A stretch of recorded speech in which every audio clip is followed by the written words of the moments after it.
This is Tom Jacobs from tdjacobs.com, and this is an every three class or teaching about retrograde planets. I find myself explaining this to clients all the time, so they can understand how I look at what I'm telling them about retrograde planets in general in transit, but also the retrograde planets that are in their charts.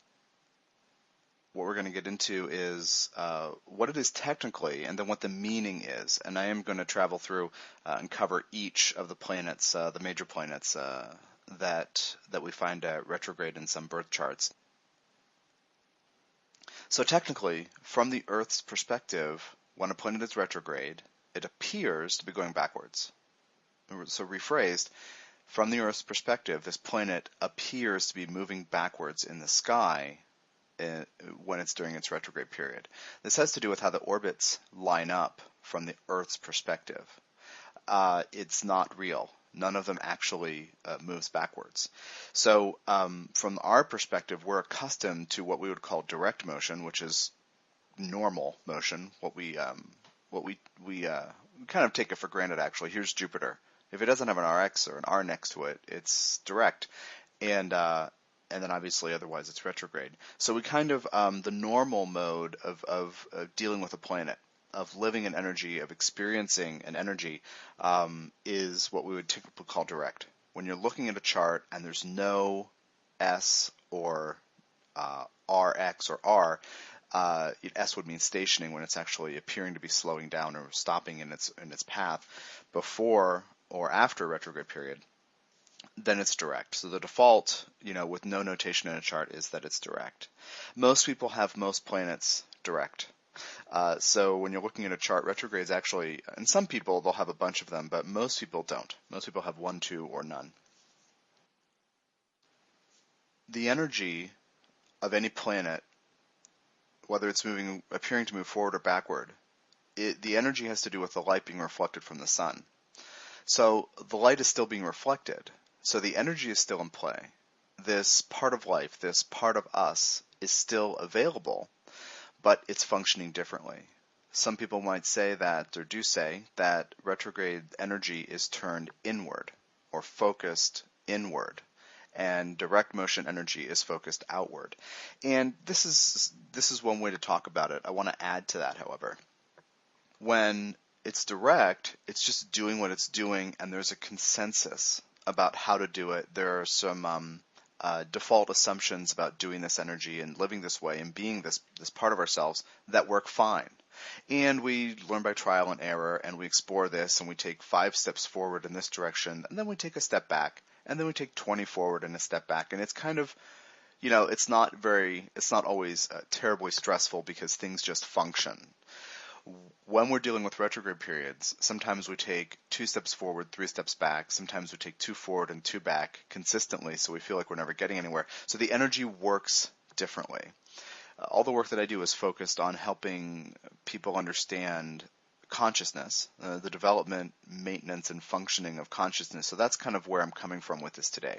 I want you to understand what it means to have this energy working in your natal chart, so in your natal persona, right? You, personality, working in a different way, inwardly focused or not according to external consensus agreements, but also the transit and progression, so you can learn to adapt better to the world as it's changing, this collective and life as it's unfolding. In the natal chart, a retrograde planet, to say that the energy works differently or is focused inwardly, what it means is that this function within the psyche operates on its own rules, according to its own terms. Because we are more or less trying to align with this consensus, we're not always trying to individuate. We're not always seeking to do something in a completely unique way. We therefore, when it comes to a particular energy, we might take on models from those around us, mentors, teachers, parents, teacher figures, helpers, older siblings, people who seem to understand this energy. For example, people who do internships or apprenticeships are, hitching their wagons to people who are experienced and established and perhaps accredited. And that is a way of modeling behavior and ways of being after other people. They're training you, and they are showing you how to do it. That's normal for any of us, is to look around. When it comes to a Saturn thing or a Jupiter thing or any other energy, we will tend to absorb models from the world around us. When a person has a planet retrograde in his or her birth chart, that doesn't work. But it doesn't mean the person understands it right away, that it doesn't work. And very often the person doesn't understand that it will never work. What I tell people is that they have to reinvent their own Venus or Pluto or Jupiter wheel when it's retrograde. So this astrology textbooks and websites are great for this, because what we have to do is look at lists of keywords. We have to look at what people offer in general about whatever this planet is about. And then we have to understand that the person who has the retrograde planet in his or her chart has to find a way through what other people expect would work and what perhaps for every other person on the planet seems to work. And we have to find our own way through it. That process, typically we're not conscious of the fact that we have to invent our own wheel. So what we do is we adopt somebody else's way of doing it, somebody else's idea, a pre-existing model of how to do it. For example, Saturn retrograde, how a person is parented. That person, when he or she grows up, will have to invent notion of adulthood and become a kind of parent that his or her own parents couldn't be. And it's not that, like when you talk to people with Saturn retrograde, you might find that they have unmet parenting needs for childhoods. And we can get caught up in the psychology and the emotional damage and the blah, blah, blah. It's the stuff that results from that emotionally and energetically. But the fact is, to have Saturn retrograde means that you have to invent your own Saturn. And you will draw others to you who bring you a model of Saturn, including parenting, the kind of authority figure thing, that doesn't work for you.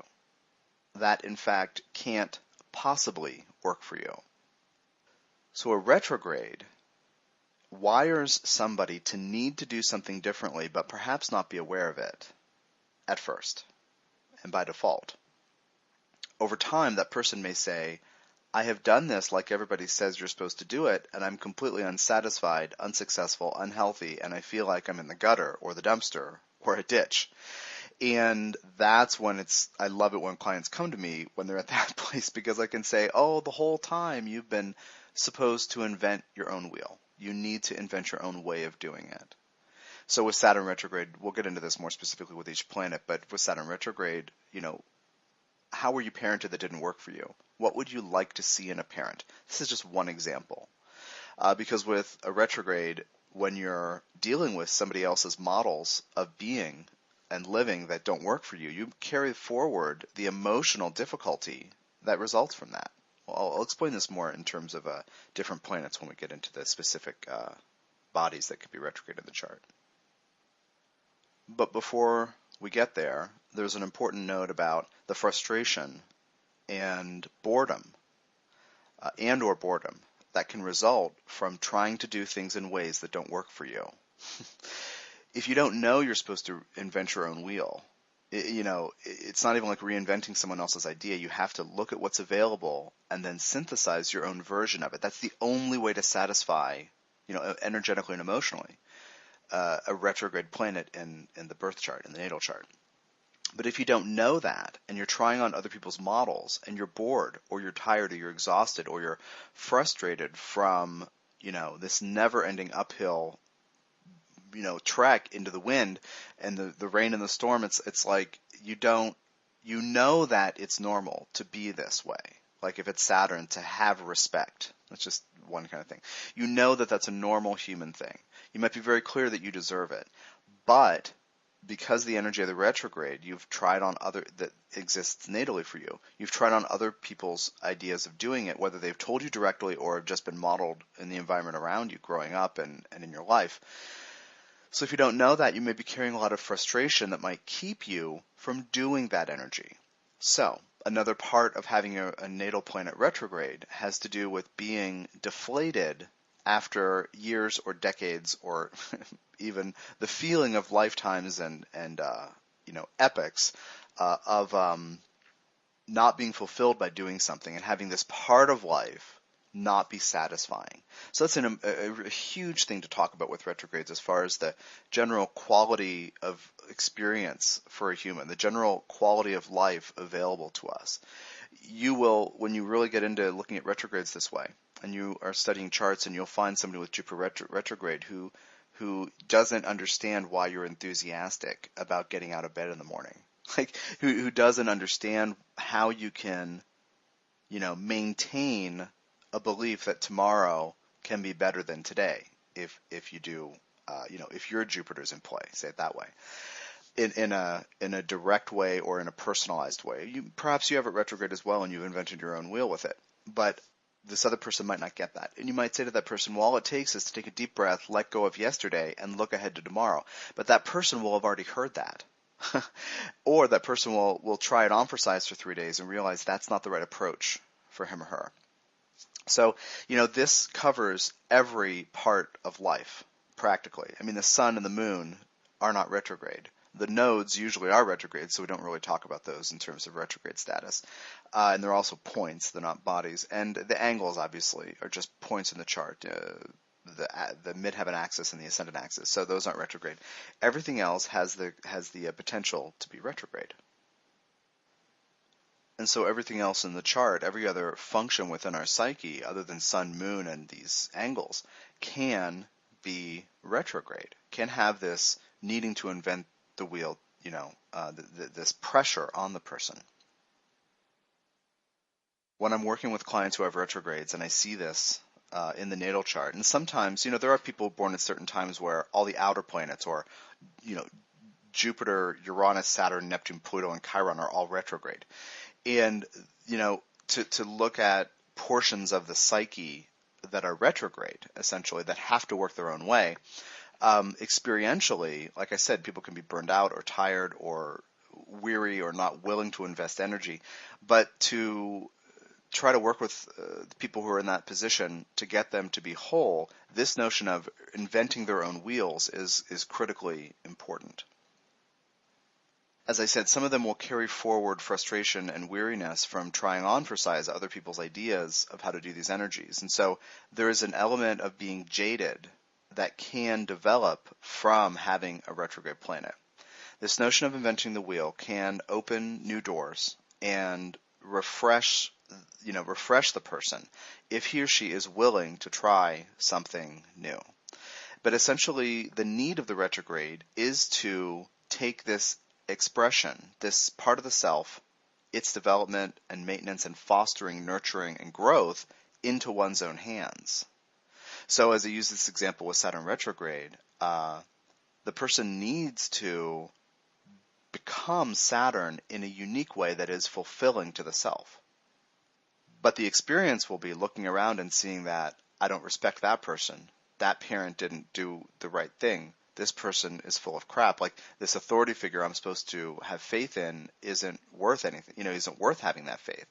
So we have to get through some of the emotional dynamics and the beliefs that are attached to the process of going through this retrograde process over the course of the life when a person has retrograde planets natally in the birth chart.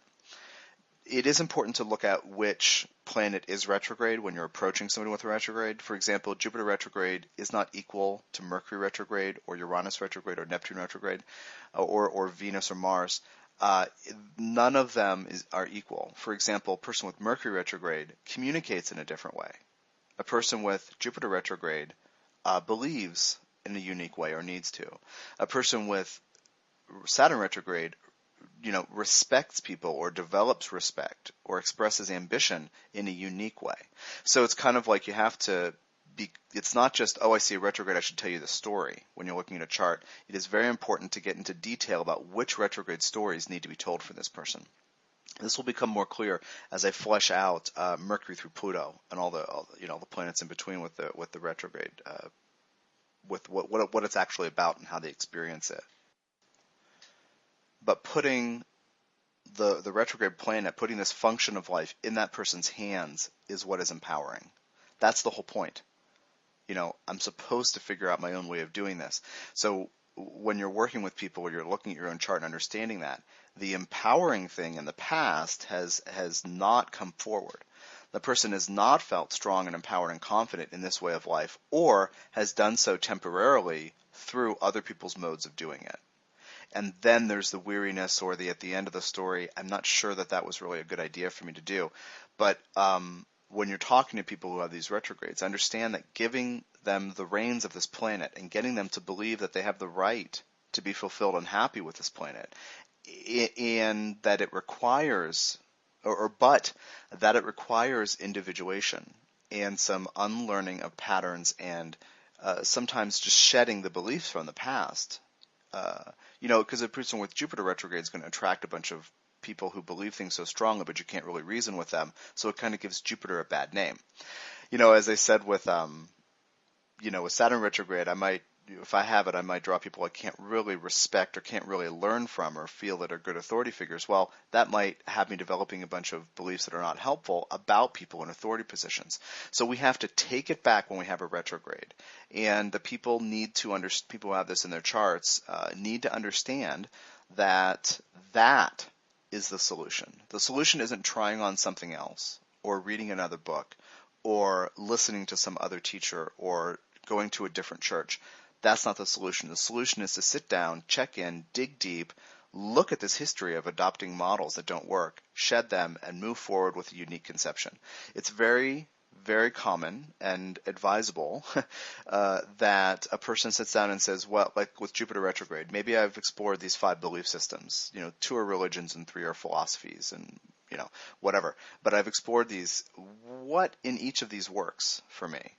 Because it's probable, it's almost guaranteed that everything in one system won't work for somebody with a retrograde, Jupiter retrograde. Like, it just won't work because they need to be driven to evolve through doing this, through developing their own wheel, building their own wheel. And so can they take this from that system, these 2 things from this second system? Can they meld it? Can they make it their own? Can they not commit to a narrow belief system, but open it up? And that's part of the point. Like I said, it can look like this tiring process, but the fact is, if the person is willing to do this, it frees the self. Now, one of the points of having a retrograde is so you don't get stuck. With Mercury retrograde, I shouldn't think other people's thoughts. It's too easy for me. It would be easy for me to get stuck, so I need to individuate, especially if a retrograde planet is involved in the karmic story, which would be involving Pluto, the south node ruler by sign. So if we're looking at the south node in Taurus, it's Venus, or aspects to the nodes or Pluto or the south node ruler. Anything in there that's retrograde will tell us more about the multi-life journey and how a person how not inventing his or her own wheel has been an issue in many lives. But this can run deep. This can run over many lives. You'll find things aspecting the nodes indicating karmic struggles and strengths and blind spots and Achilles' heels. You'll find things in aspects of the nodes in Pluto and aspects of Pluto indicating the empowerment journey and how self-confidence has and has not been developed over many lives that are retrograde. And that indicates this is a long journey over many lives to be dissatisfied, ideally, so that the person can invent his or her own wheel, create new models, inhabit one's unique perspective. Mercury retrograde, you shouldn't think other people's thoughts. Jupiter retrograde, you shouldn't believe what other people tell you to believe. Saturn retrograde, you shouldn't do for work what everyone else does. You shouldn't try to be a parent in the same way that everyone else is. You shouldn't try to get respect or develop and express ambition in the way that you think. Chiron retrograde. We're going to talk about Chiron too.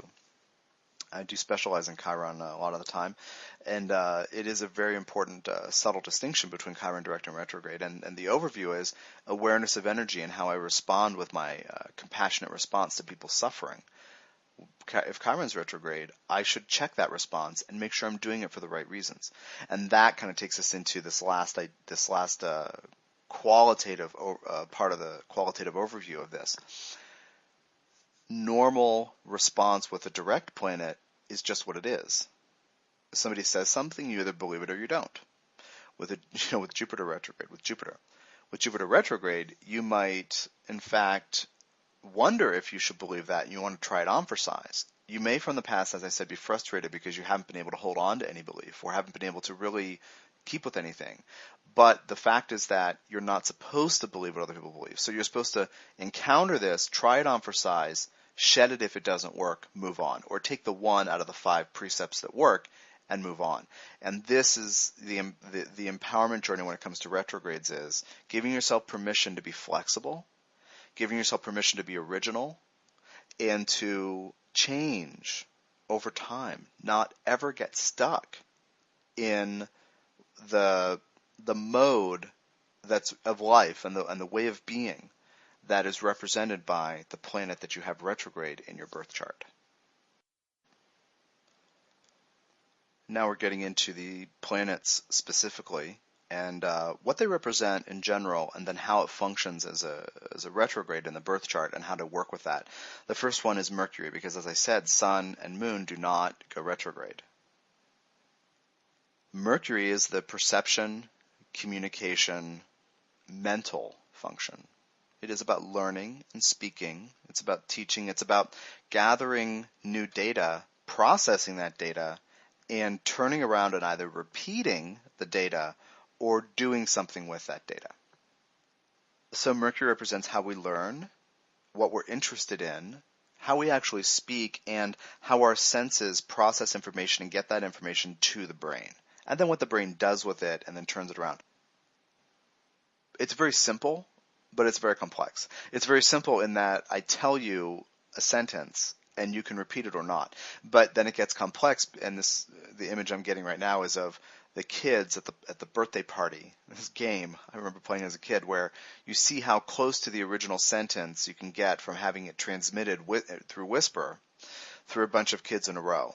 And that's Mercury. I heard the words you used. Did I mimic it? I mean, did I copy it exactly, or did I change it? And that example of that kids game at a birthday party can really illustrate the unique perceptive faculties that each person has, and how in the span of a minute and a half or 2 minutes, this sentence can get completely changed. And maybe one word that's an adjective or a definite article stays the same, but everything else kind of gets altered. So how one perceives, how one communicates, and how one processes information. When Mercury is retrograde, that works differently. The person may be interested in things that other people are not interested in. The person may actually have information in and out issues that nobody else has. Sometimes people who are seen to have learning disabilities are actually Mercury retrograde. Their mind simply needs to work at a different pace, or they need to learn in different ways. I remember when I was a kid, my mom gauged, and I think this was kind of new within the previous 15 or 20 years, but she came into my school and did extracurricular work with kids, and it was taught us Spanish and different things over her lunch break from work, and it was kind of a cool thing. And she has Mercury retrograde, so her just remembering that. So her interests are unique, and the way she communicates is unique. So she would gauge: does this kid learn by needing to hear something 5 times, or needing to hear it once but then hear 3 different examples of how it is, how it plays out? And she would gauge that. She would learn that about how each kid learned, and that helped her teach better. So that's actually a highly developed skill when it comes to Mercury retrograde, because if you're sensitive to communication energy, and if you're on top of it, you can be aware of what's actually happening and how people learn and how to best reach them. By default, however, with Mercury retrograde, I said your interests are going to be unique, but also your way of communicating. You may speak really fast or slow. You may not answer questions directly. The way your mind actually processes information might simply work differently. You might go the long way around the block to answer a simple question. Now that can infuriate parents who are talking to a 7-year-old trying to get a straight answer about what happened with the teacher today. It can really be really frustrating with, the person asks the retrograde Mercury person a question and can't get a straight answer. That's very difficult. But we need to understand that the person's mind is working differently. Now, sometimes autism, ADHD, mental retardation, learning disabilities of various kinds. Like sometimes these things are associated with Mercury retrograde, but in most people, they're seen to have a problem of one of these kinds, and it's attributable to the rhythm according to which their mind works. And it's not that they actually should be medicated or pulled out of class and put in a class with kids who are moving at different speeds. That's not always the case, but of course we have this kind of education system that hasn't fully caught up to how to understand how individuals learn. It's all about this bell curve and shoving as many people into the middle part as possible, which is a very Saturnian approach to education. So those people with Mercury retrograde may not understand things the same way that others do too. So I said, maybe they're taking the long way around the block to answer a simple question. That's one possibility. Another possibility is the person might need to ask 3 questions about a simple question just to be able to answer it. And of course, that can be infuriating. People can, in fact, view this person as not being as smart. Well, of course, the person is probably just as bright as anybody else. But again, these mental pathways work differently. There might be some mazes instead of straight hallways. There might be some straight hallways also instead of mazes. Like normally, Mercury retrograde, because it indicates that the mind is working differently, it might also be that person can move through things much more quickly. It doesn't have to be entanglement and encumberment and more difficulty and chaos or, infuriation. It can be that person actually processes things because the person's the normal way Mercury works isn't happening. So maybe that person just zooms through things. Other chart factors, including what's going on in other mutable signs in the 3rd house and 9th house and the 12th house, like other things will factor in here and be important to look at. But the basic approach is when you're looking at a chart and you see somebody as Mercury retrograde, just understand right off the bat, even if you don't know the person and don't know how that manifests and how that person tends to bring that out, just know with certainty right off the bat, something about that person's brain, communication style, interests, and processing style and speed works differently than most people. When you're doing a reading for somebody with Mercury retrograde, you may find that explaining things in creative ways is very helpful.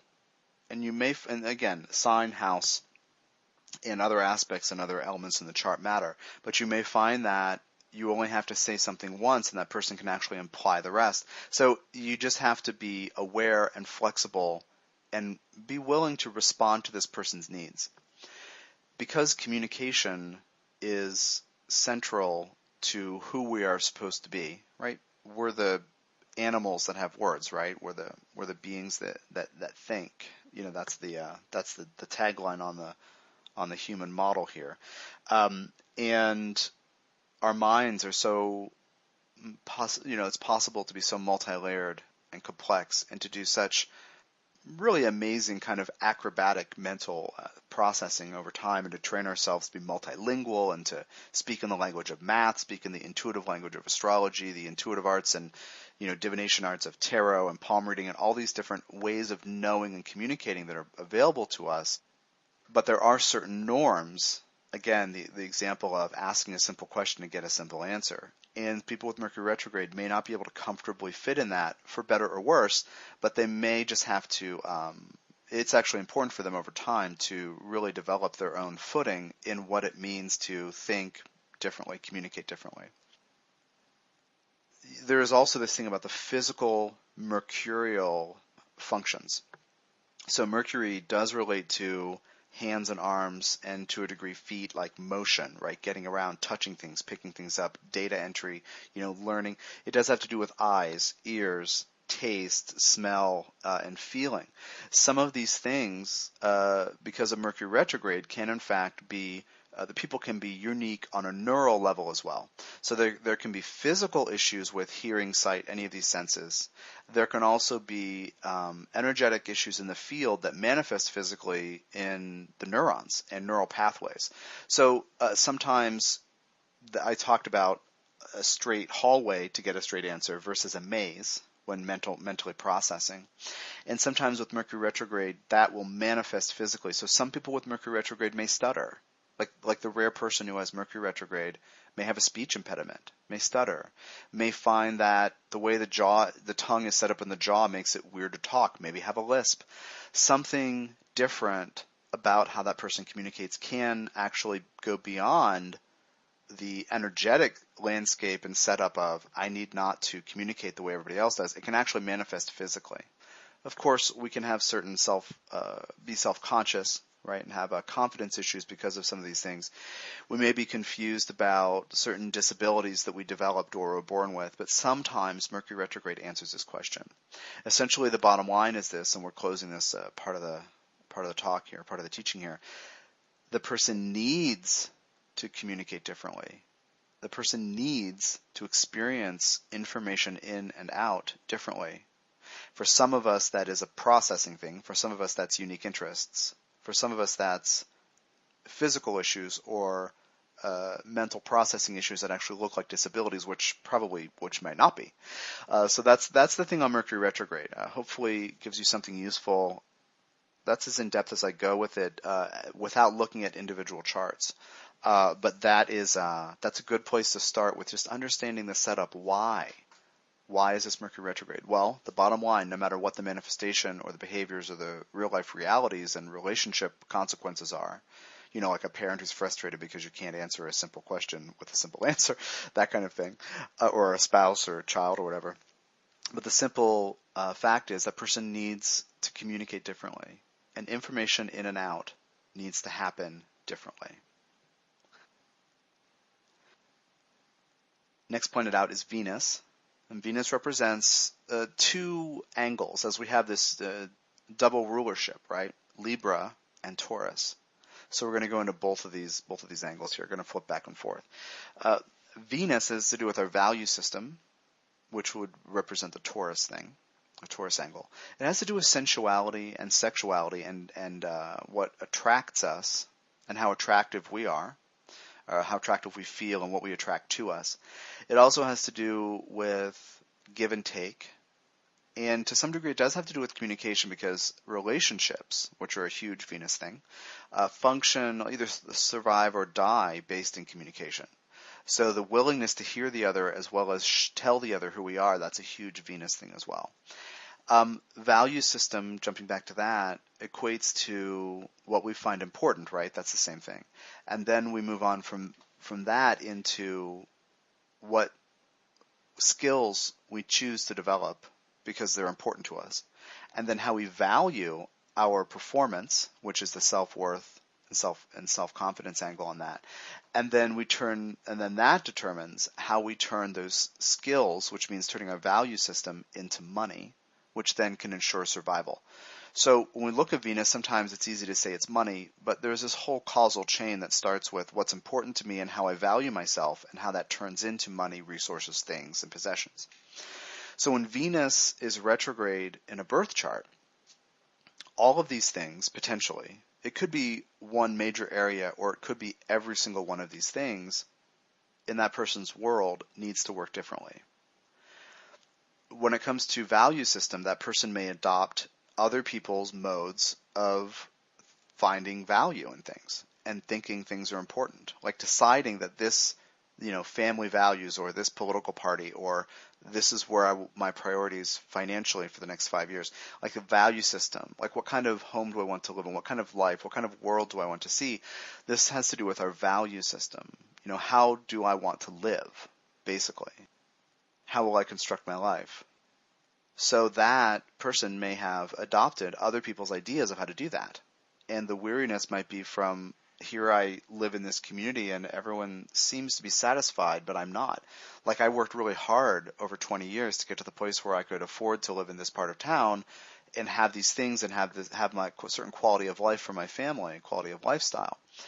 But it's not satisfying. That's a Venus retrograde thing because I approached money and values according to somebody else's model or what it seemed I should be doing. Another angle on this is how money is used, another extension of that idea. Because if you are having Venus retrograde, how you actually do the exchange of money, like how I create this value, how I create, how I value what I offer, and then how I actually collect funds and resources in payment for what I do. That very, very basic Venus thing in the second house, Taurus idea of Venus. Then it also extends into how I actually spend money. What's important to me to spend money on? So there's also spending issues, and that can lead to debt, or it can lead to being surrounded by wonderful things that person doesn't care about and can't use. And so, if there's something out of balance with that, it can lead to, that kind of imbalance when it comes to buying. And it can also be that maybe the person with Venus retrograde hasn't made a decision about what's important. And so that person isn't buying things, or isn't trying to fill the home, or isn't thinking about what kind of home to live in, or isn't trying to be comfortable or have a lifestyle. That's another potential outcome with Venus retrograde. Because comfort is one of the things that goes with Venus from the Taurus angle. And if it's retrograde, if you're not quite sure how to do it, which is a basic function of all retrogrades, and that's why we try on other people's ideas of doing it, because we're not quite sure what we're supposed to be doing. It's kind of like, I don't know what to do, so here I'll do what this person who's older and successful or happier or qualified or ambitious or respected or, whatever seems, that person seems smart, so maybe I should do what that person's doing. And that's why I get into this trial and error thing with all retrogrades. With this Venus thing, it can actually have to do with possessions as well. It can be too many things I don't want, or it can be I never really bother to pay attention to what it is I do want. And so here's my living room, there's no furniture. Please come in. Like that kind of a thing that seems silly to most of us. But if you don't quite know how to choose what's important, you might not manifest much of anything. And that can also include making money. Because if you don't know what you find important about life, you may not gather skills, and then you may not actually put value on skills, and then you may not market your skills and be compensated. Expect compensation. So understand, when you're looking at somebody's chart with Venus retrograde, their whole thing about money, self-worth, value, self-confidence, and their ability to be self-reliant works differently. And that's the first side of this. That's the Taurus second house side of Venus. Now we move on to the Libra side of Venus, the give and take, the sharing between people, the creating fairness, balance, harmony, and equality. Now, relationships are the biggest vehicle for that Venus learning. When we find Venus retrograde, sometimes that person chooses relationships that don't work. Sometimes that person has an undeveloped, underdeveloped, or someone else's model of what a relationship should look like. What's fair? What can I ask you to share with me? Can I ask you to listen to what I want to tell you, and should I listen to what you have to say? These are all Libra questions. These are all Venus questions. And when Venus is retrograde, the person may not have a firm basis for doing this. The person might not have a solid understanding of how to be in relationship and to traffic in the currency of relationship, which is give and take, communication, shared nurturing, shared experience, support, and kind of, holding space for each other.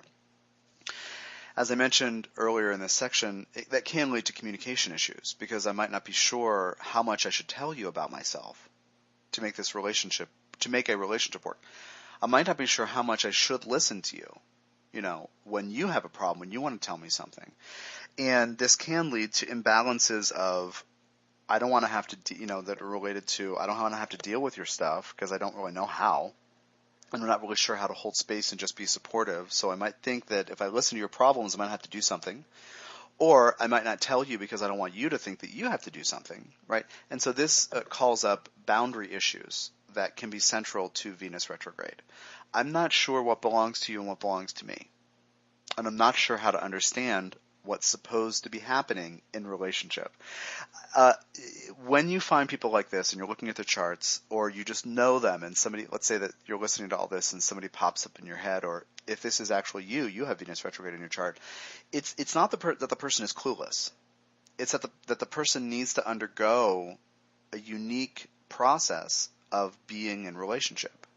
of dealing with money and skills and values and values and self-worth, but also in relating. That person needs to invent the wheel on what's fair. With Venus retrograde, we can look around and see the world populated by people who are very happy in relationship. Of course, this is apparent reality. It doesn't mean they're all happy, but it may mean that these other people, the appearance of that everyone else is happy, could actually mean that these people understand that every day isn't good, that not everybody, in a relationship, that not everybody understands every nuance of how to handle every situation in a relationship, but that a shared experience together, we can have faith in the fact that we're here together. Venus retrograde people need to invent their own wheel when it comes to this togetherness and this shared ideal, and being willing to let people in. Now, and as I said, the choices in relationship can be informed by people with Venus retrograde, can be informed by a confused value system. Again, it's not a criticism of anybody. It's not a character flaw. There's nothing wrong with these people. They're not stupid when it comes to relationship, but they must learn new things in this life about relating. So as we said with the Mercury retrograde, it just isn't going to work to try to think like other people or to do this. It's the same way in relationship. So the person with Venus retrograde can't get stuck in a model of relationship or value system, possessions, money, spending. Nobody else's model will work. But again, sampling. I know this couple over here and their communication is stellar, but I don't like how they deal with their friends. So there's one relationship aspect that works. These people over here, I love how they structure their time to make sure each person has room and space, and then they come together several times a week. I love that. Or in this other couple, they don't live together, but they spend 3 days a week together and are the happiest people I've ever met. So looking at all these different ways that people do things that these other people might take as established, entrenched models that they're going to do the rest of their lives. But the person with Venus retrograde needs to be open to experiment and needs to be clear that they don't know everything. Now, the fact is that nobody knows everything, but people with Venus retrograde can really do themselves a favor by understanding that it's okay not to know everything, but to do trial and error, but to also keep an eye on their thought process, their assumptions, and their reactions within a relationship that, I don't understand why we're having this conversation, but I might not tell you because I don't want you to think I don't love you, but I'm not quite sure why this is important to our relationship. That's a Venus retrograde thing. But to have kind of a meta conversation is important because that's in a very important way how within relationship a partner can actually help a Venus retrograde person learn. Like I'm a fan of the meta conversation, which is we're having this conversation, but can we also talk about why we're having this conversation and where each of us is coming from and what this is serving in our relationship? So it's having conversations on two levels, respecting the fact that you and I have to work out this money issue in our relationship or whatever, this boundary issue, this sexuality issue, this time issue, whatever it is. But also I want to stay on top of why this is happening so that we can make sure that we're learning and respecting each other and that we're each responsible for each person's experience. That's actually that could be a very important tool, communication tool, learning tool for somebody in a relationship who has Venus retrograde. Now, again, because the Venus retrograde works differently than normal, other people may not get it. Venus retrograde person may be in relationships that are shaped by normal Venus things that don't work for the person. So there's an important process with Venus retrograde where the person has to be clear that they need to get out of relationships that don't work, can't work.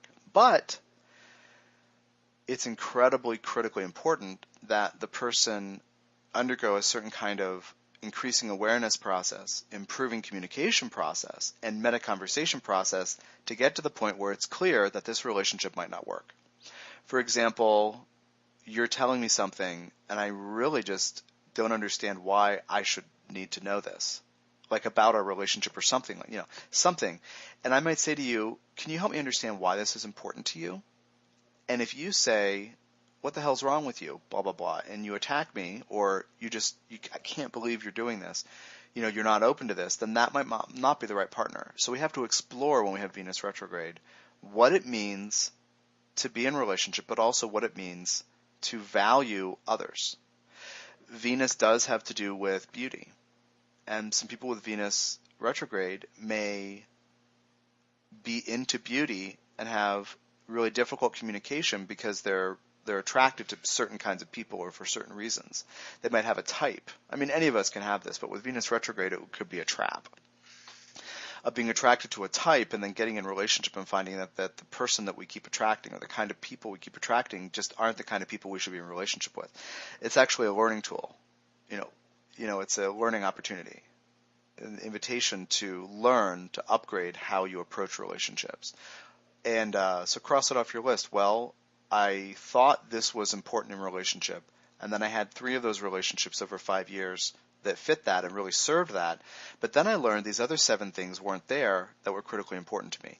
That's the normal, natural, and important learning process for Venus retrograde when it comes to the relationship / Libra 7th house side of things. And Mars is next. And Mars within a person, the function within the psyche, is drive, desire, will, assertion, aggression.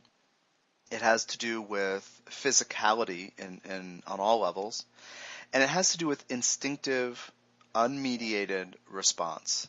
The knee-jerk reaction, reflex, self-defense, rescuing others, catching a mug when it falls off the table, all these kinds of things that require quick action, physicality, and not thinking a lot. I also talk about Mars in someone's birth chart as the get up and go function, and it is about initiating things and about moving physical energy, but moving energy. And it is about sex and sexuality and passion. It's about the fire in the belly and the fire in the loins. These 2 very important fires each relate to Mars. And so when it's retrograde, all of these things potentially work differently. It could be one area, or it could be all of these areas work differently for a person. Essentially, the way that a person inhabits his or her body, experiences the self as a sexual being, expresses desire, experiences and expresses passion and desire for other people or something about life, quality of experience, or an avenue of life, potentially any of those things can work differently, or all of them. And working differently means, on the level of desire, it's very common for people with Mars retrograde, when you say, what do you want? The people to say, I don't know. Because again, what the person wants needs to function differently, that part of the person. But the person is going to be surrounded, by others in a world full of people who very clearly want things and probably, apparently, or in reality, will always have known what they wanted. So it's very common for somebody with Mars retrograde to be surrounded by people who, when they're kids, knew exactly what they wanted to do when they grow up. And for the Mars retrograde person to grow up and kind of be like, well, what am I supposed to be doing with myself? Again, that also converts or stretches into sexuality and the very nature of desire and the chemical experience of desire and passion. So these things need to work differently. Now, by default, it can look like the person isn't, doesn't want anything. The apparent reality can be that the person isn't sexual. This may or may not be the case. It's probably not the case because it's a normal human thing to be sexual, even when people have, Mars retrograde. This is just biologically a fact, the fact that we're sexual beings. But when it's retrograde, it has to function differently. But again, as with all retrogrades, the person may not know that that's what's happening. All the person might see is, oh, this doesn't work right. And to be surrounded in a world of fast-moving people who seem to know what they want and seem to act on it very quickly without hesitation, the Mars retrograde person can feel at a constant disadvantage and also can feel a lot of stigma. Just like with, Venus retrograde person being in unhappy relationships all the time, like from one to the next, or having a really unhealthy relationship with money or with spending. And with Mercury, the person with learning and with communicating and speaking, all of these things seem to be basic, or they are basic human functions, but we value them as, certain things about them as normal. We have certain decisions made collectively about what's normal, and this is the Saturnian bell curve in which we're all trying to stuff ourselves. With Mars retrograde, the desire nature and how physicality is experienced is unique. Now, this could be a lack of coordination physically because of a doubt and hesitation to be in the body.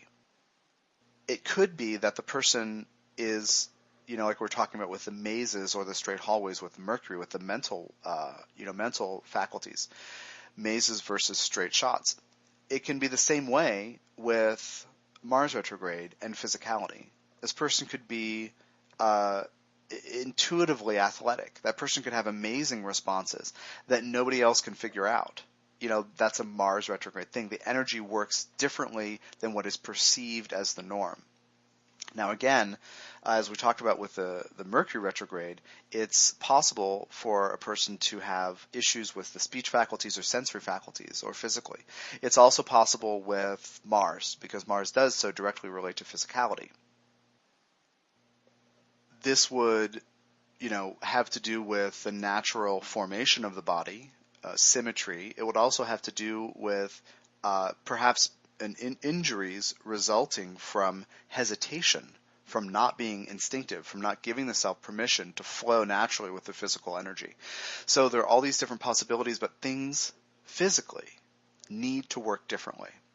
When this person can trust his or her own instinct, it opens the door to success in all ways. When the person can trust the instinct, because the desire nature can never get stuck.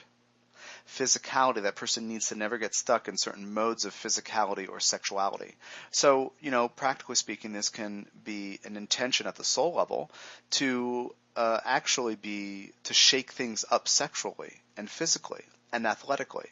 It can be a way to shake things up instinctively by not responding to what most people respond to, this physical response of various kinds, but by responding to other things.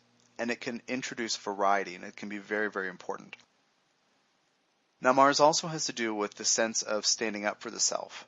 It is, as I said, aggression and assertion, but it is the energy of warrior. It's one of the energies in the charts of warrior and fighting and standing up to be self-confident and strong and have solid boundaries, and self-definition is a huge part of Mars.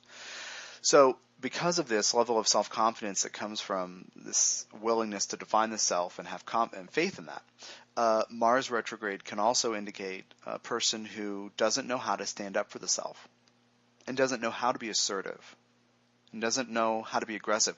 That person actually might be surrounded by models of aggression that are unhealthy and misinterpret invitations to be assertive as potential slippery slopes to be aggressive.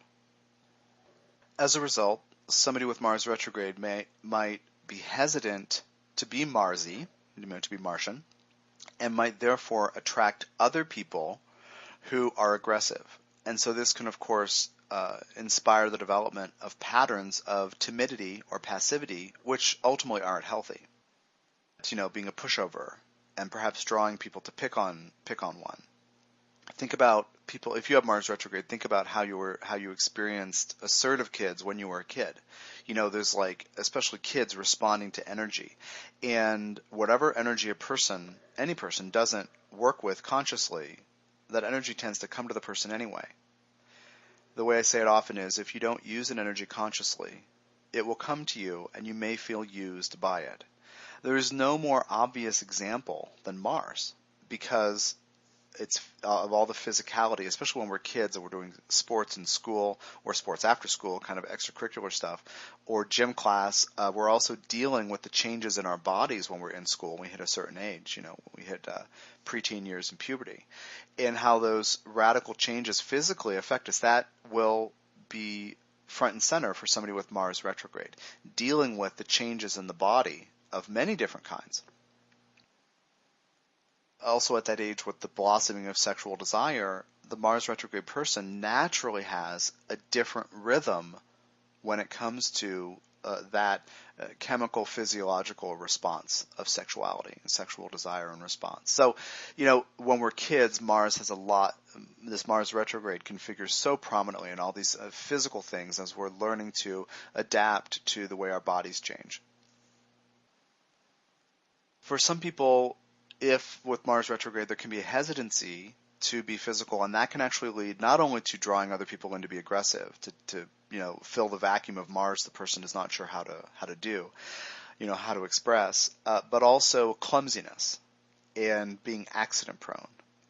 If you're not confident in your body, you'll probably have some accident prone or slip ups or accidents here and there. This can come in the form of basically very basic things like dropping things all the time, or stubbing the toe, or kicking things, or hitting the shin, or just kind of that kind of physical, what shows up in these slapstick movies, the physical comedy. But it can also be in the form of drawing accidents to the self.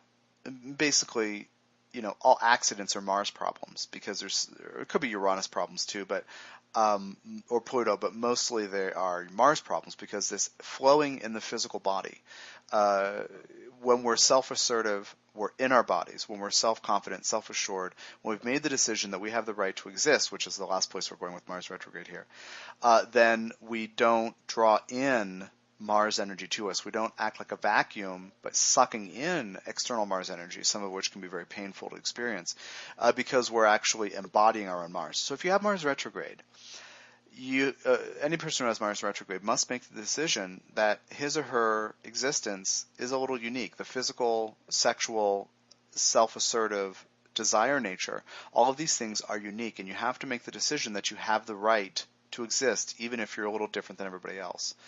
That feeling of right to exist is going to be a huge thing with people with Mars retrograde, because you're surrounded by other people who seem like they believe they have the right to be here and do whatever they want. So this Mars retrograde thing also calls on natives who have this to make the decision that they have the right to exist. And so that's Mars retrograde. Just for reference, Mercury retrograde happens about 3 times a year for approximately 3 weeks. Venus retrograde happens about every couple years, as does Mars. 9 weeks out of every, for Mercury as an example, 9 weeks out of 52 weeks every year, Mercury is retrograde. So think about that number. That's the percentage of people on average that will have Mercury retrograde. And even fewer have Mars and Venus retrograde.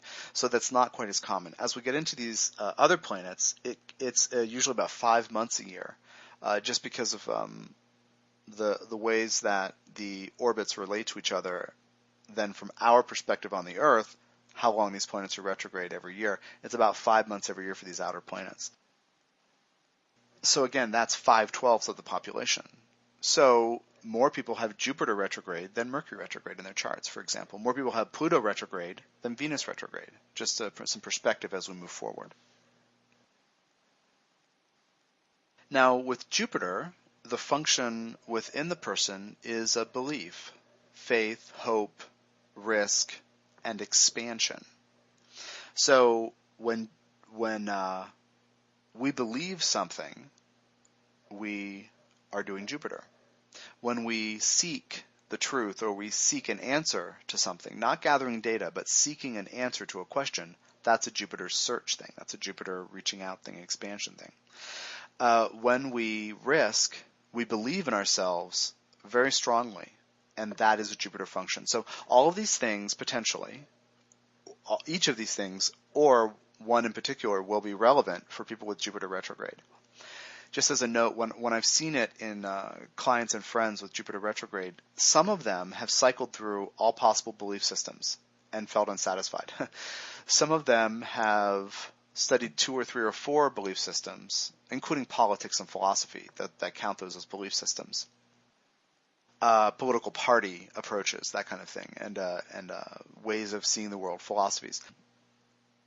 because most philosophy is a religion without God, so it's still a belief system. It's a way of trying to explain why we're here and how it works. And but some of them have stuck with something a very long time and been unsatisfied, and some of them have refused to study anything or refused to believe anything, but they study quite a number of things.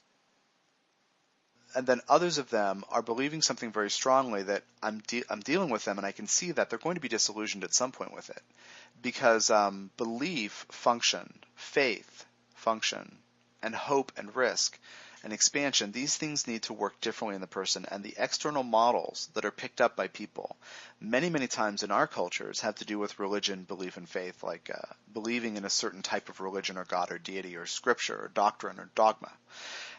Get that list of keywords, say that 10 times fast.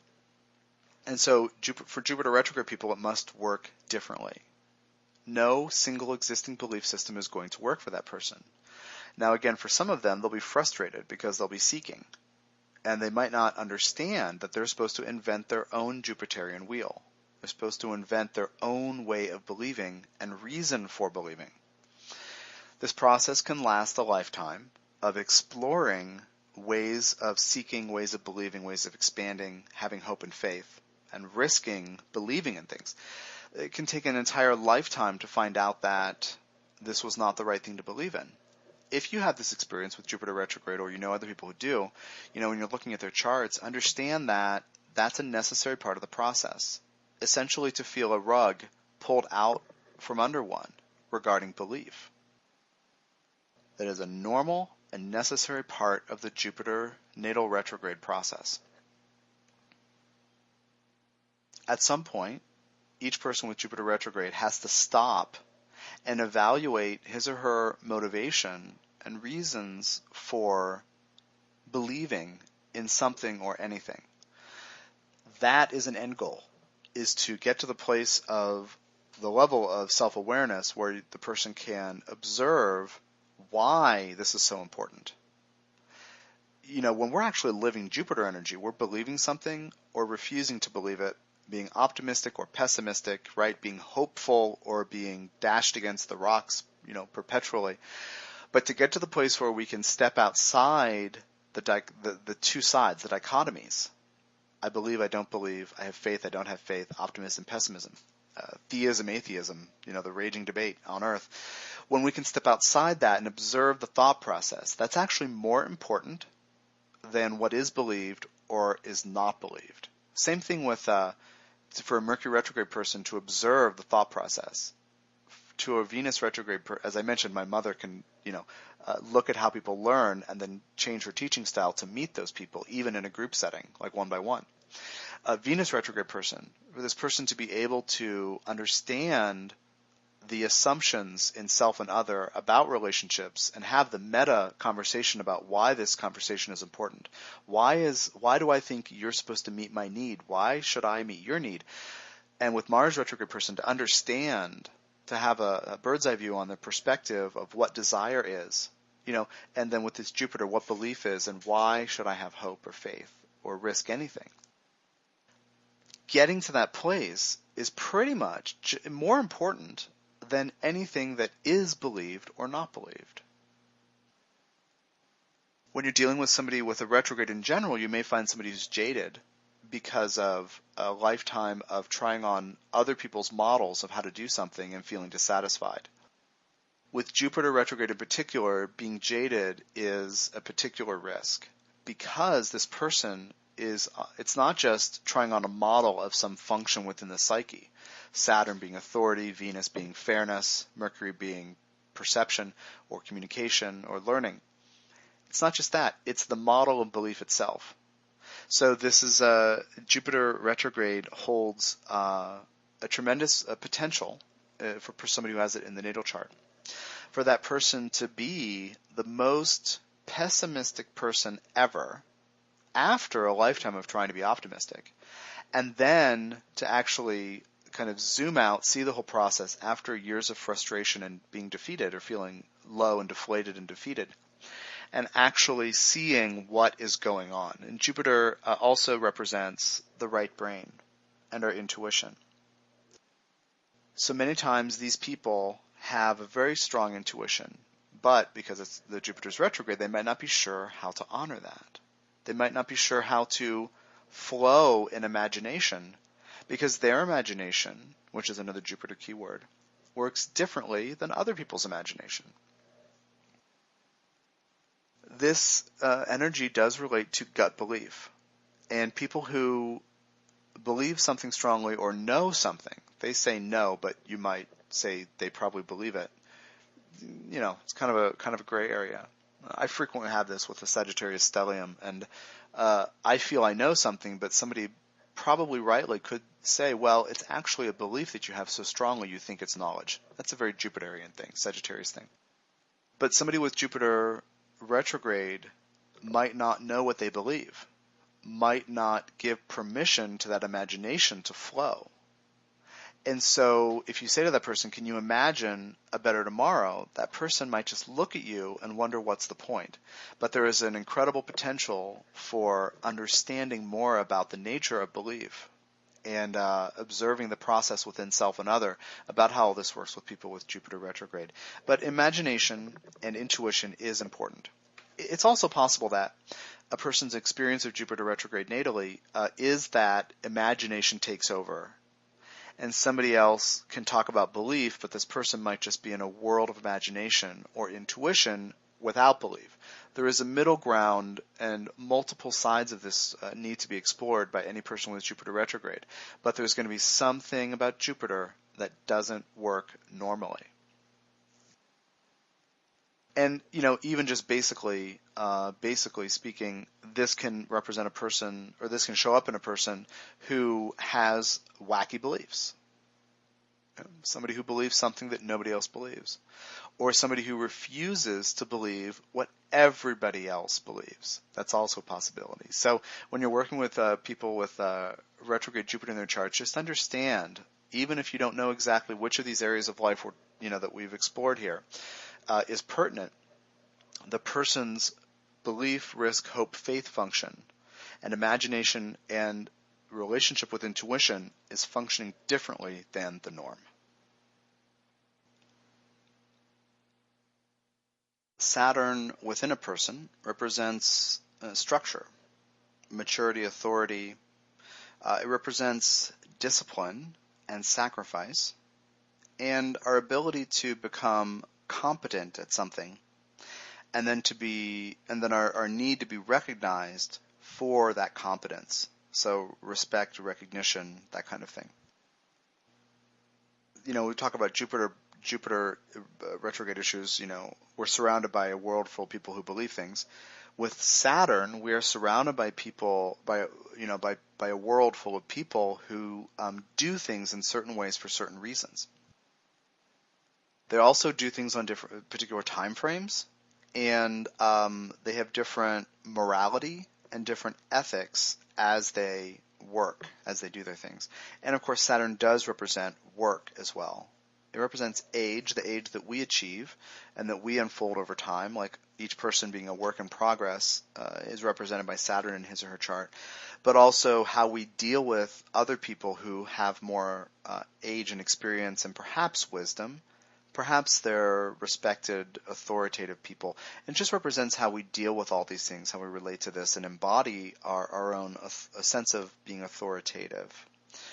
Sometimes it's also having the right to be an adult and make our own decisions and steer the ship of our lives. Because when we're young, Saturn is always people who are bigger than us. And ideally, we grow up and decide that we're just as big, energetically, and have, take up the same space and have the same rights. So when Saturn in a birth chart is retrograde, one or all of these things works differently within a person's psyche and life. As I mentioned in the introductory part, how somebody experienced his or her parents, that person, if they're doing the Saturn retrograde right, they have to invent their own wheel of parenting. Sometimes it's inventing one's own wheel of morality and ethics. And that's a very important thing, because if we have Saturn retrograde, we're going to be exposed to people who are not quite ethical in the way that feels right to us, just like with the parenting idea. Now, this also has to do with structure and maturity and sacrifice. And Saturn, I didn't mention this yet, but it also has to do with a reality check on everything. Looking at the hard truth of something that parts of us might want to avoid. And then because if we look at something, we see what's not working right and what our responsibility could be in order to make it right. So Saturn has a lot to do also with responsibility. And because of that idea, work over time, creating something of lasting value over time. So that, for a person, also will work differently with Saturn retrograde. What is most apparent and I learned this early on in astrology, and not most apparent, but something that is very, very obvious when you're dealing with Saturn, people with natal Saturn retrograde. Their relationships with their parents are going to be not normal. Maybe the parent isn't there, or is there but is unavailable. Maybe there's not quite an emotional connection. Maybe the person can't respect the parent or doesn't feel that the parent's path is worth following in the footsteps of. But there are many things about the parent that the child cannot model him or herself after. That's the important part. So it can be that the parent is vacant, but I did read early on that if you have Saturn retrograde, your dad's not going to be around. That was one of those things that got under my skin that inspired me to keep looking instead of just absorbing what I was finding, because it seemed like a negative and fatalistic and not helpful and life and optimism denying statement, not life affirming and not able to give us hope and an actual understanding of what's actually happening. Because when we understand it, as I've come to develop over the last number of years, my experiences and other people reflect this to me, they're able to have more hope because they understand what's actually happening, and it's not, something like a distant parent isn't a punishment. It's that the person with Saturn retrograde will be wired to need to do Saturn in a unique way. And as with any retrograde, we will draw others to us who embody and are very happy with their own models, but those models simply can't work for us. So when Saturn is retrograde, the person has to invent his or her own Saturnian wheels. As I was making those comments earlier in this MP3, before we got to the particular planets section, and I was making those comments about work and becoming the kind of adult, with Saturn retrograde, I realized that I have Saturn retrograde, and the work that I do is, unique, and it's always evolving and always changing. It's very anti-Saturn in some way because it's always changing, but it's spiritual metaphysical work, and so it's okay that that's true. But it's like I have a career, but my job every month changes. Not just in this duty here, that duty there. This client works with me for 3 weeks, that client for 2 months, that client for a year. It's not just that. It's also that my working style is always evolving, and how I actually do readings changes because I add in a new asteroid, or I'm guided to add energy work, and so readings change. So it's kind of like with Saturn retrograde, your work, too, and the kind of career you have sometimes simply cannot be set in stone. Now, as with any retrograde, right? Any pattern, you cannot risk getting stuck in any pattern related to the planet you have retrograde. So with Saturn retrograde, you shouldn't, please don't grow up to be the kind of parent that you had. Like, God bless everybody. Your parents probably did everything they could. God bless everybody.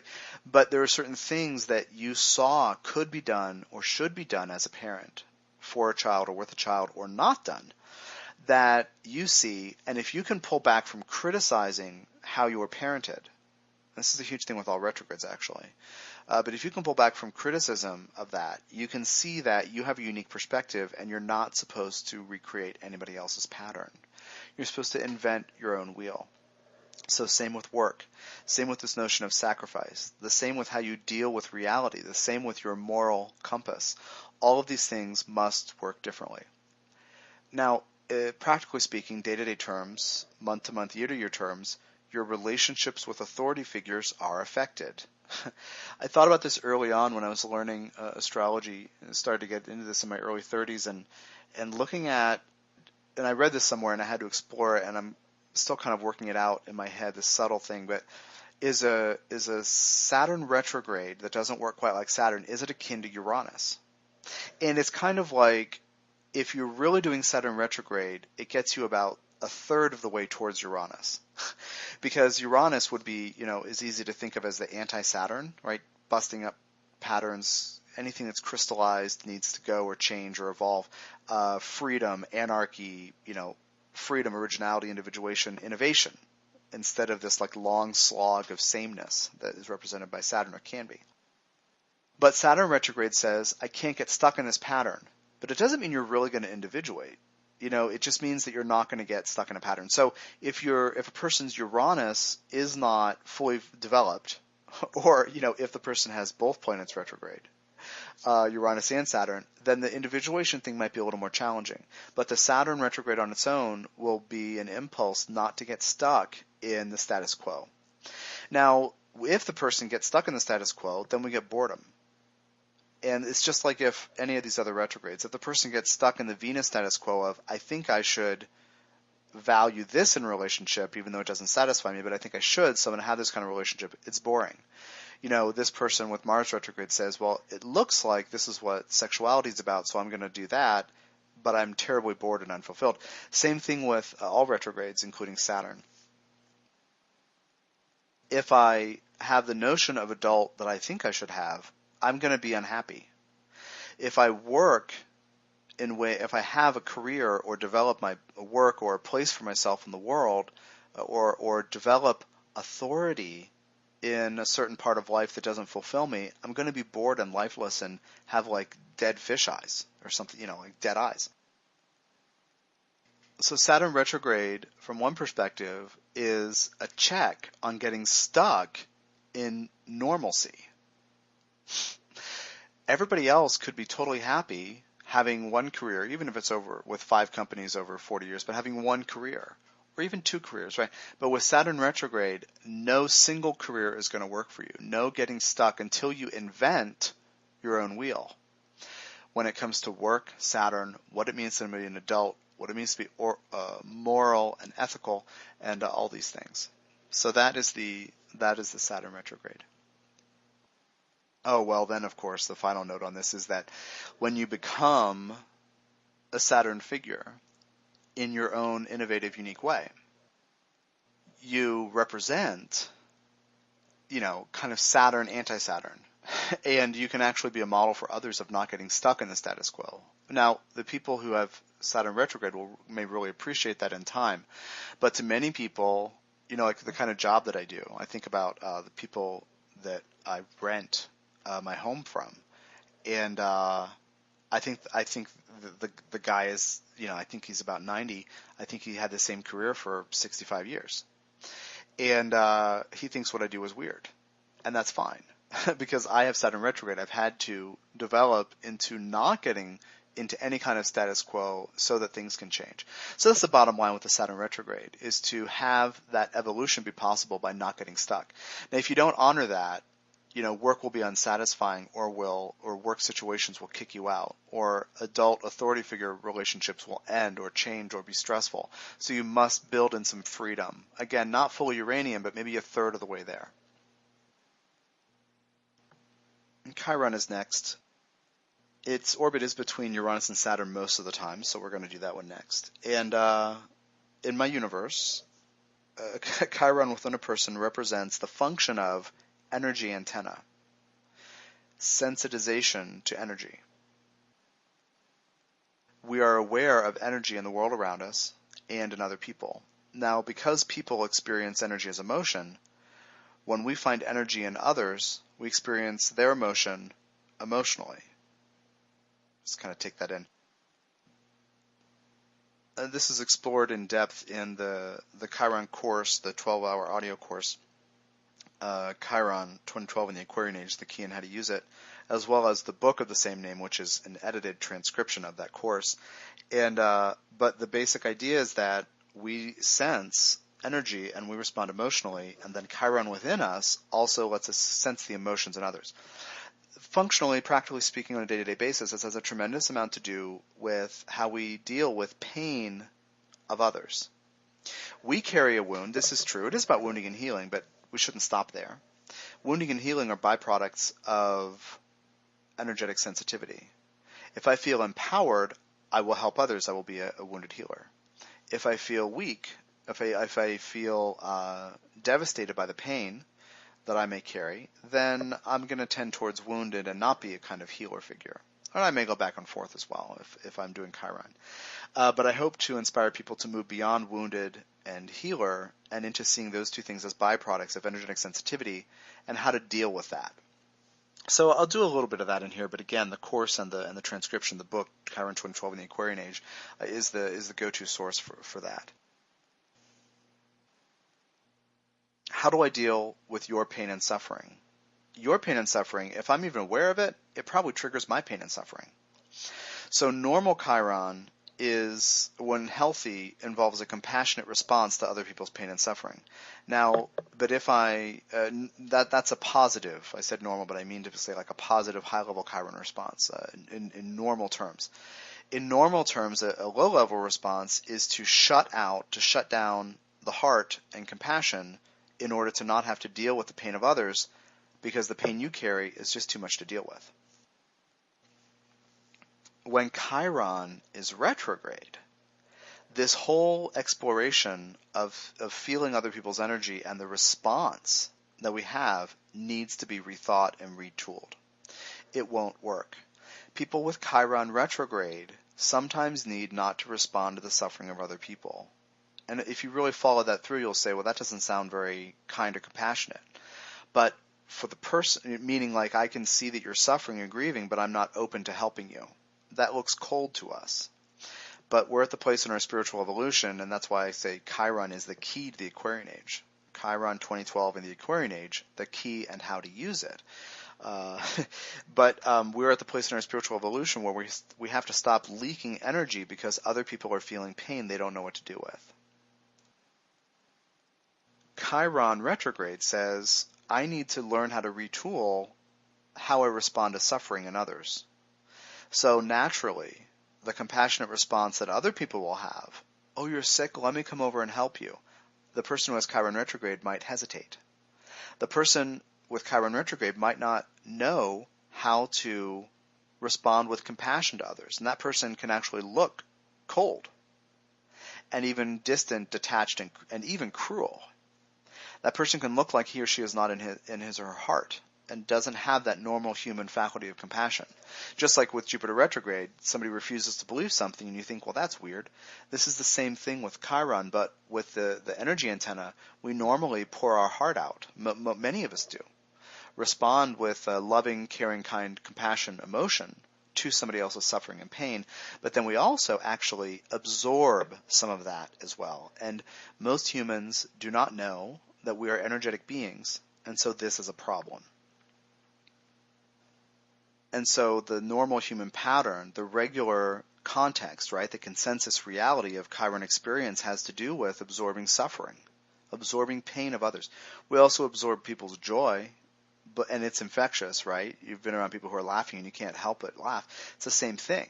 That's the energy antenna at work. I'm sensing this and I can't help but respond. It's the same thing when somebody has grief and is throwing it at us or reaching out to us, handing us this, saying, can you please help me deal with my grief? Of course, we'll go to that person if if our hearts are open. We're inclined to do that anyway. With Chiron retrograde, the person gets this invitation to rethink the motivation. And sometimes that comes in the form of feeling like a deer caught in the headlights about how to respond to somebody's pain and suffering. And the thought, getting to the thought process, like giving or not giving, again, with this retrograde to Chiron is not as important. Like that fact, whether I give with Chiron retrograde or not, whether my heart goes out, whether I open my heart compassionately, whether I give, not as important as observing this process within the self of how these questions are explored and navigated, how this problem, this tension, unfolds. There are times with a person with Chiron retrograde where they should not nurture and help others grieve. There's a time when they should not, or they should withhold the shoulder to cry on. Now, these times have to do with when this other person isn't just seeking support or isn't just needing some support in the short term, but perhaps is indulging emotionally in pain and suffering, or is perhaps trying to get someone to do something for the self that the person needs to do for the self. So, for example, I might call you because I'm sad about something in my life, but if it's a symbol for how I'm always relying on you and refusing to be responsible for my own emotions, and you have Chiron retrograde, in time, you'll figure out that you shouldn't help me because I need to grow up. And again, it's not about being cold and detached and distant. It's about understanding that as an energetic being, you cannot do anything that's important to you or that's desired by you in life as a human if you don't take care of yourself energetically, which is emotionally. And sometimes saying no to somebody and pushing that person towards evolution and growth and growing up is more important than actually giving that person a shoulder to cry on. So people with Chiron retrograde either can overgive and never see a boundary line of I should hold back or maybe detach for a few months or whatever, or never say I can't give you what you need, or they might be completely shut down and want to open up, right? Some people with Chiron retrograde who give too much want to find a reasonable balance but don't know how. Some people who don't give anything want to but don't know how. And so again, the process. If you can stop judging whether you give too much or don't give anything, if either of those are true, and just to learn to observe the process and see that you have to retool something. You have to learn how to invent your own wheel of compassionate response. It's a great thing to talk about with Chiron. I say the function is the energetic antenna, which was really an emotional antenna. But what we're really talking about is the compassion response that gets triggered by that sensitivity, by that awareness of energy. Some of them will need to not give for years. Some of them will be, frankly, bleeding hearts, leaking all over the floor for everybody all the time, and then have to stop radically, pull it together, and then maybe they can find a middle ground. Some of them will be cold-hearted, apparently seemingly detached, right? Or detached and seeming cold, and then open up and find warmth.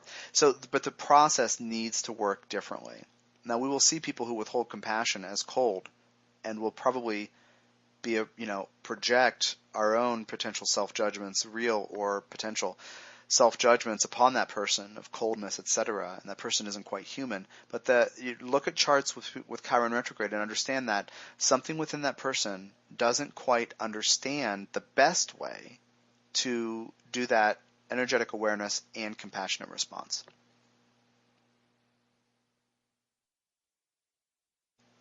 Uranus within a person, this function is about individuation, innovation, inventiveness, a bunch of N words, but also creating freedom at all costs, the sense of don't fence me in, don't corral me, and we need elbow room where it comes to Uranus.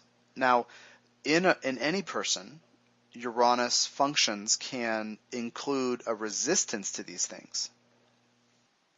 Meaning, if we do Uranus, we may individuate and rock the boat. If we don't do Uranus, we may retain the ability to belong somewhere, whether it's good for us or not. Now, that's a normal function of Uranus, is to either individuate or not. That's normal, whether it's direct or retrograde. But when it's retrograde, we don't know something.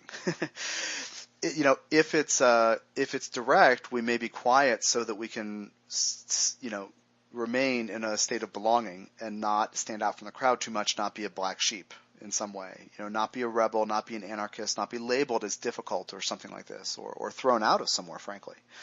But we may have a certain reason that makes a certain sense to us about why we're not individuating. We're not being free or innovating. When Uranus is retrograde, we don't understand what's happening. So basically the individuation response is, we're clueless about it in some way. Now we'll look around at other people's models of doing this, and we'll see Che Guevara, and we'll see like models of revolution. We'll see models of revolution and anarchy and, fighting the system. And we'll have a certain idea of what that means, but we won't have any idea what we might find worth fighting for. Because our inner anarchist and inner rebel, inner revolutionary, has been trying on other people's models of how to do it and doesn't understand how to invent the one's own revolutionary wheel. So when Uranus is retrograde in the natal chart, the person has to invent the innovation wheel invention, individuation, and invent the rebel, revolutionary, and anarchist.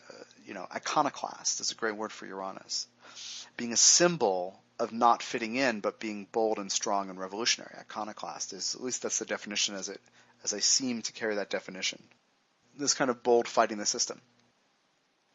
When Uranus is retrograde, the person might not know what freedom is, or what it would be, or what the right kind of form it would take, right? And also what the person would want to be free in. So essentially, Uranus normal functioning can have us being very bored by accepting the status quo and not rebelling or not individuating and innovating to create elbow room and to get out of whatever hems us in or feels like it controls us or stifles us. So boredom is actually a normal Uranus response, but when we're bored with Uranus retrograde, we might not know how to change things. And again, we might not understand what's worth changing and why. So this revolutionary spirit that we can tend to value in people, when we see people who are putting up with an abusive relationship, for example, maybe that person has Uranus retrograde and doesn't know how to free him or herself. Maybe that person doesn't have a concept of, I shouldn't have to put up with this. That's a Uranus retrograde kind of in the lower, in the less fun expression, In the more fun expression, it means that the person will have to invent a wheel of being different, a wheel of standing out, being a black sheep, and being okay with the fact that that's what's happening. This example I used recently with a client who had Uranus retrograde, and I was explaining what this meant, and I said, you're stressed out, you haven't taken any vacation time in 2 years, and they haven't made you, they haven't enforced that, and you have to take a break. But you have Uranus retrograde. You're not quite sure what would make you feel free. Or you can think in your mind of the 20 previous things that you did to create a sense of freedom that you thought would, and it didn't work. So now you're just like, I don't even want to bother trying to be free because obviously I don't get something about this. Everybody else seems to be able to let loose and cut loose and whatever. A friend says to you, you know what? Just play hooky tomorrow and go to the beach, to the lake, to the mountain, to the hiking, whatever. Just blow it off, play hooky. Well, that's kind of a normal Uranian response. I mean, we always look at Uranus as being not normal, but that's kind of a typical idea that we might have of breaking free, breaking a rule, whatever. But what somebody suggests to you when you have Uranus retrograde for breaking free, that might not work. The person might even say, well, okay, forget that, go to Vegas. You might not think that's fun. Like all these things that people would say, blow off steam, set yourself free, get out of the straitjacket that you've used to keep yourself in this stress. It might not work for you. So you have to explore different avenues of freeing yourself. It can look like these people don't have much imagination or self-confidence, but it's not that at all. It can be that they simply haven't yet understood that they're supposed to invent their own wheel when it comes to freeing the self and feeling unencumbered and feeling like they have elbow room in their own lives. Now, again, a normal Uranian response is to choose boredom. Again, it's not a character flaw, but to choose not to individuate, not to be free. And that can lead to a tremendous amount of tension. And so with Uranus in general, we have to let off steam so that we don't get to the place where the water behind the dam breaks. It's just drops, a few trillion drops, and then suddenly, the dam breaks. And it's disaster time. And that's a very normal Uranian response. When Uranus is retrograde in the natal chart, the person needs to keep keep an especially acute eye on this process of stress and tension that result from boredom. And there may be minor innovative stress release techniques that person can employ, because with Uranus retrograde, the person might be able to see into unique perspectives on creating unique perspectives and blowing off steam and all that stuff in the life. But you need to be free. Every person has a need to break free from constriction, confinement, and the status quo. And Uranus retrograde says this person has to do that even more or differently even from what everybody else thinks normal Uranus is.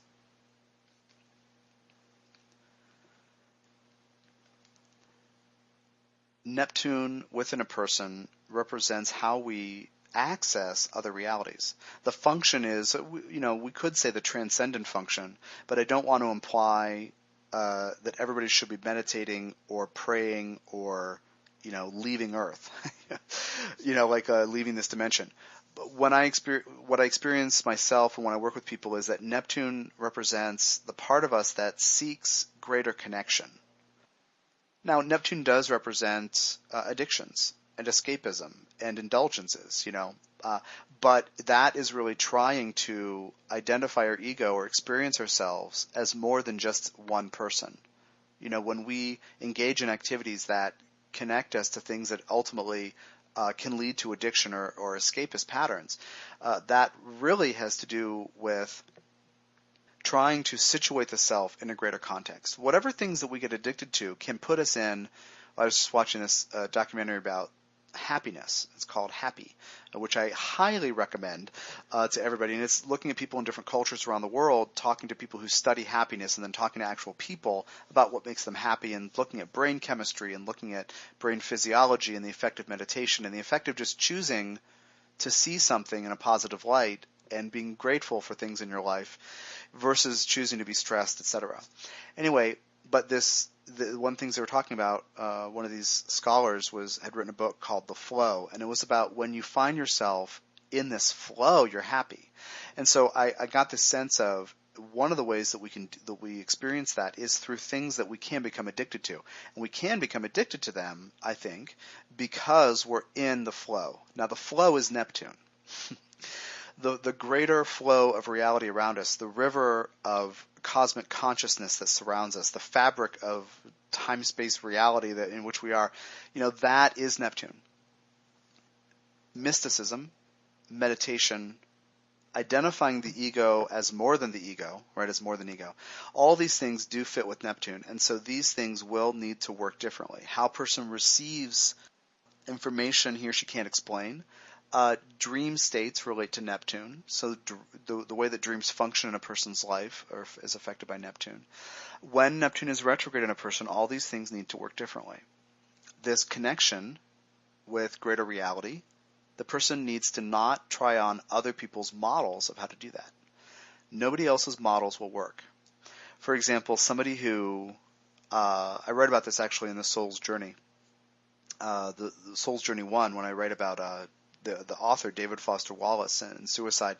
And right now I can't remember if he has Neptune retrograde, but he definitely has it square the nodes, and this was the context. They have a similar thing. A square the nodes is a kind of confusing thing where we know certain things but not other things. And that's another way that we try on models of it for size, models of expression, and they don't work. But I said I had this image of him being a kid in a indigenous village on some continent thousands of years ago, and observing and needing to connect with God, Goddess, the universe, the earth, and observing that the shamans did that. And then, so getting the idea in his head, this external model, and it's just an image. I don't know if I'm reading a past life of his or not, but it's just an image. But somewhere over time, he picked up this relationship with substances, with drugs, and ultimately killed himself because of depression and inability after years of addiction and then recovery and then not being able to be helped by antidepressants and just like the burden of life, but drugs were at the center of everything, substances. And I got this image of him getting in his head somewhere deep in his psyche that if he used drugs, he could find God. And so it's kind of like, and then he had all these problems in this life with that, and he never found meaning, So I had this thing about we need meaning, but we have to be very conscious of the models we try on in order to get there. And Neptune retrograde can have us trying on models of seeking meaning or connecting to divine consciousness or connecting with that greater flow, that river of cosmic consciousness that surrounds us and of which we are a part when our conscious linearological minds relax.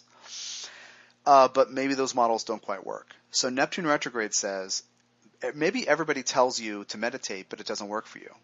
Maybe everybody around you drinks, and it doesn't work for you.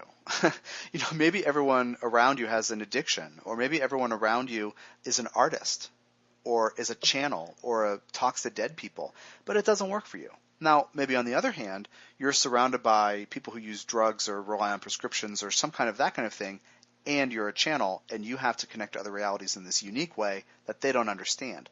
That's a retrograde thing. Surrounded by one model that doesn't work for you, you must invent your own wheel. But again, if you're surrounded by psychic mediums, might not work for you because you have Neptune retrograde. And whatever context your soul put you in, these other people's ideas of how to do this energy simply cannot work for you. That's just the given with Neptune retrograde. So every human needs to find meaning. Every human needs to situate the self in a greater context.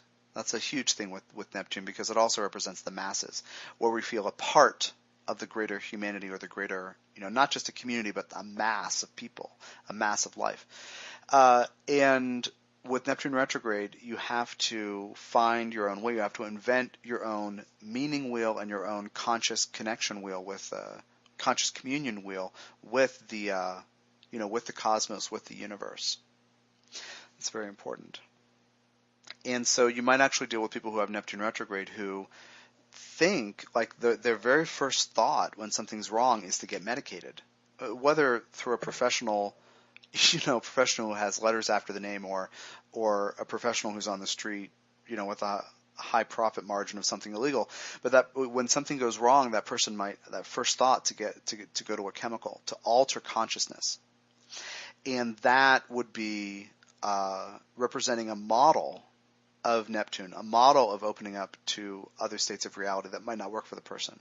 Conversely, you might have a person who was surrounded by people, the first thought is prayer. Well, you know what? Maybe you actually need an analgesic right now.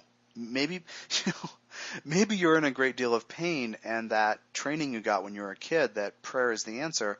Well, maybe that Neptune context. We might have a bias towards prayer is good and drugs are bad, but there are times when prescription medication or drugs or alcohol or something takes a load off, takes an edge off that is actually useful. We don't want to have a stance of never experience chemicals versus always experience chemicals. Those are two extremes that don't help us. So, but Neptune retrograde says I have certain models in my life, and it's very important for me to not rely on those models, but to learn new things and to invent my own Neptunian wheel. Mystic connection is a huge thing with this. So when people have Neptune retrograde, I tell them to meditate, but I tell them that the way that I do it might not work for them. I tell them that I bicycle. I go for walks. I transcribe channeling. That's meditative for me. I cook. For other people, sitting in lotus position, on a yoga mat with a cool breeze, and thoughts of the tropics in mind, or thoughts of escaping the wheel of samskara, or yoga, maybe that works. But like whatever I tell you with Neptune retrograde, you might not be able to use it, but please take what might work. Explore 10 things and pick the 3 or 4 elements from 1 or 2 of them that do work, combine them, invent your own wheel.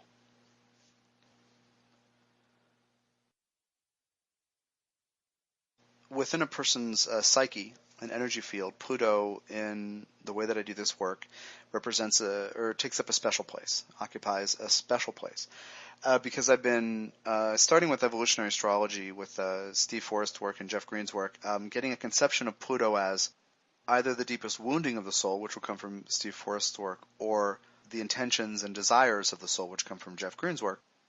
And they agree that ultimately they're talking about the same thing, which is a journey of soul. They just get there in different ways, but they actually arrive at the same place and have a lot in common when it comes down to it. But after working with those ideas for several years, I had more questions, so I asked if there were any benevolent beings hanging around, and the Ascended Master Jehudi, also known as Thoth and Thoth, and Saint Germain and Merlin, came in to answer questions. So my take on Pluto is, you'll hear some threads from Steve and Jeff's work, but they're, in what I'm about to tell you, but it's really been shaped overall by the perspective of the Ascended Master about what soul is. And that was what I wasn't getting from human astrologers, was what satisfied me and my, curiosity and my basically thirst for understanding about what the soul is and how to see that in birth charts. So Pluto, for me, represents the empowerment journey of the soul. Essentially, what the soul intends, its humans become empowered through doing. So this has to do with empowerment, but we're now at this place in human evolution where we have to come out of This will be familiar to you if you're keeping up with anything I do, because this comes out constantly from me. But we have to come out of associating Pluto empowerment with material reality. Power is not about youth, vigor, strength, connections, money, houses, cars, resources. Power, true power, is strength, and it comes from absolute self-knowledge and absolute self-acceptance, which is to say shadow work, right? Self-knowledge, knowing all parts of ourselves and what they're feeling and what they may do, and bringing the unconscious, including the ugly parts full of warts, and with damaged emotions and anger and rage to the surface, and learning how to integrate them constructively, but then accepting all parts of ourselves. So absolute, unflinching, unfettered self-knowledge, absolute, unflinching, unfettered self-acceptance. That is Plutonian empowerment. When we do that, we actually connect with the intentions that our soul has set out for us. So Pluto for me represents this empowerment journey that has to do with self-knowledge, deep, deep self-knowledge, and then absolute self-acceptance. But because we've lived with Pluto for so many lives, including past lives, through the lens of duality, when we set out to be strong, which is a Pluto word, or powerful, we actually encounter others in circumstances approximately half the time that are stronger than we are, or that seem stronger, given that we're looking at things through the lens of material reality. A boxer who has, who's in his late 30s is making a comeback, intending to make a comeback after 5 years of retirement. And he's put up against this 25-year-old powerhouse. Well, in that situation, his level of empowerment has to do with winning that fight. And he's coming up against somebody who has a decade plus on him. So he has more experience, but his physical strength is different. So that's the kind of empowerment thing. Empowerment and strength can seem to come through material means, material reality. When Pluto is retrograde, our relationship with power in general doesn't work right. It needs to be reinvented, or the wheel on self-confidence needs to be invented. You might look around at Pluto and see people who have brought the unconscious into conscious awareness and seem unshakable in their confidence. But how they got there, right? And if we're thinking mythologically, we can say, well, somebody went to the underworld, recovered a part of him or herself that seemed to have been dead, brought it to the surface, and is now more whole and strong. It's kind of an image from the kind of Greek, kind of old conception of Pluto in this underworld, the lord of the underworld. But if you have Pluto retrograde, that process won't work the same way. And if you go to a psychologist, another Plutonian thing, and you try to get help, the way that person approaches you may not work for you. That person could have amazing credentials, wonderful intentions, solid work ethic, amazing references, but that model might not work for you. Understanding yourself in deep ways, psychologically, deep emotions, dealing with healing and wounding, dealing with past life fears, all of these things are under the surface. And the way of approaching these things might not work for you. So when I work with clients who have Pluto retrograde, what I notice is that they're not sure what power is supposed to be. People with Pluto direct may have an idea, even if it's based in this dualistic conception and ultimately leads them to screw themselves over or shoot themselves in the foot. Like I decided that physical strength was the determination of my power, and I am this retired boxer, and I'm up against somebody 13 years my junior, and he kicked my ass. And then my opportunity to be strong is destroyed if I tie it to physical vigor, physical endurance, physical strength. What I see in practice is that people aren't quite sure what strength is supposed to look like. Looking around at the models that people have been exposed to about Pluto, strength, power, what it is to be absolutely honest, what it is to look below the surface, to deal in psychological truths, all of that stuff, the person will have to be different. The person will have to find his or her own way through it.